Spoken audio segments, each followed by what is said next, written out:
যারা মুক্তিযুদ্ধের বিরোধিতা করছে, এই দেশে যারা চায় নাই, তারা যখন এই দেশের সম্বন্ধে একক কর্তৃত্বর বিষয়টা এরকম যে তারা ছাড়া আর এখানে আর কেউ নাই। যারা মুক্তিযুদ্ধের বিরোধী শক্তি ছিল তারা তো আপনাদের সঙ্গে, যাদেরকে আপনারা বলছেন তারা তো আপনাদের সঙ্গে রাজনীতি করেছে, সেক্ষেত্রে তারা কতটুকু কর্তৃত্ব দেখাতে পারবে?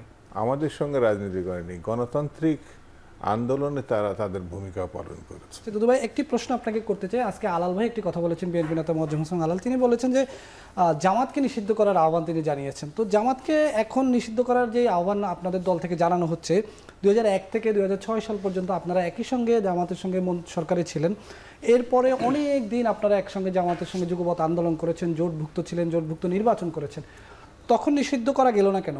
এখনই কেন নিষিদ্ধের আহ্বান আসলো? জি, আপনাকে ধন্যবাদ।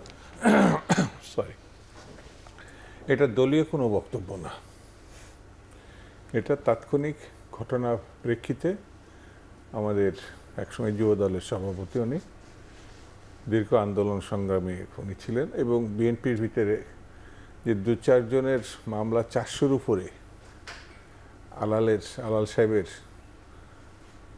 সর্বোচ্চ বলা যায় তার মামলা সংখ্যা। তিনি মুক্তিযোদ্ধা, তিনি এখন বিএনপি চেয়ারপারসনের সম্মানিত উপদেষ্টা। এমন অনেক ঘটনা ঘটছে, তার প্রেক্ষিতে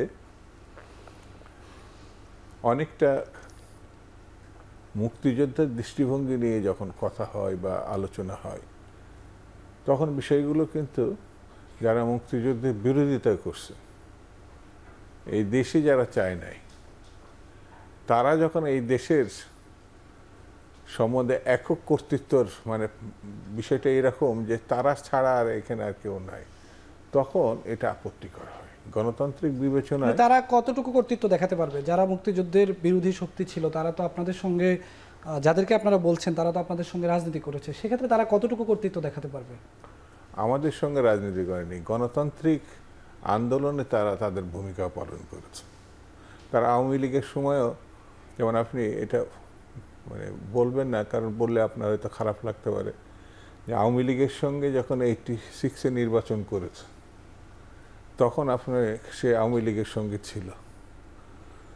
তো এই কথাটা আপনি বলবেন না, বললে আওয়ামী লীগের সঙ্গে জামাত গেলে খারাপ শোনাবে, হয়তো আপনার বিবেচনায় একটু ঘাও লাগতে পারে। কিন্তু বিএনপি জামাতের কেউ থাকলে আমি অবশ্যই তাকে এই প্রশ্নটা করতে পারি। আজকে শুধু জামাতের কেউ নাই, ওই যে এখনো লাগছে আপনার এই কথাটা বলাতে। জি, যারা বিএনপির ঘাড়ে চাপিয়ে অনেকে আবার একটু তৃপ্তিবোধ করতে পারে। আচ্ছা, তো এটা করতেই পারে, গণতান্ত্রিক রাজনীতিতে তো এটা হতেই পারে। তো আপনি যেমন আমার ঘাড়ে চাপাই দিলেন, আমি যখন আবার আপনার ঘাড়ে চাপাতে যাব, তখন আপনার কষ্ট লাগবে। যদি মেনে নিয়ে আপনি অন্য প্রশ্ন করতেন, তাহলে আবার আপনাকে মোর ডেমোক্রেট বলে আমি সেলিউট করতাম। আচ্ছা, তো এখন যে কথাটা বলি আপনার, জামাত গণতান্ত্রিক আন্দোলনে তারা ভূমিকা পালন করেছে, একই সঙ্গে তারা স্বাধীনতা যুদ্ধের সময় যে ভূমিকা পালন করেছে, তারা আবার এখন মেয়েদের কি পোশাক নির্ধারণ হবে সেটা আবার ডিসাইড করছে। এই সব জায়গায় আপত্তির প্রশ্নগুলো উঠেছে।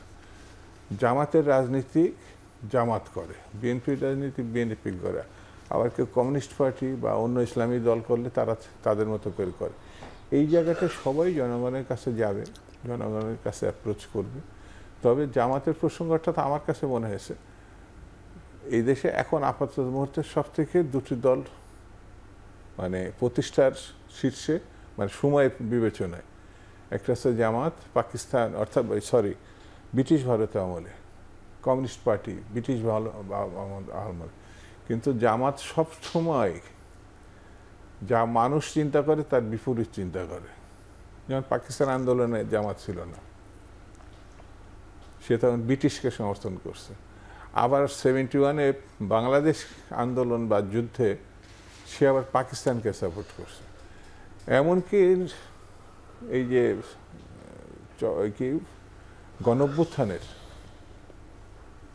আপনার সে প্রথমেই আওয়ামী লীগকে মাফ করে দিয়েছে, তীব্র সমালোচনার মুখে তারা আবার এই মাপটা প্রত্যাহার করেছে। মেজর পয়েন্টে জামাত সিদ্ধান্ত নিতে একটু বিপরীতমুখী হয়।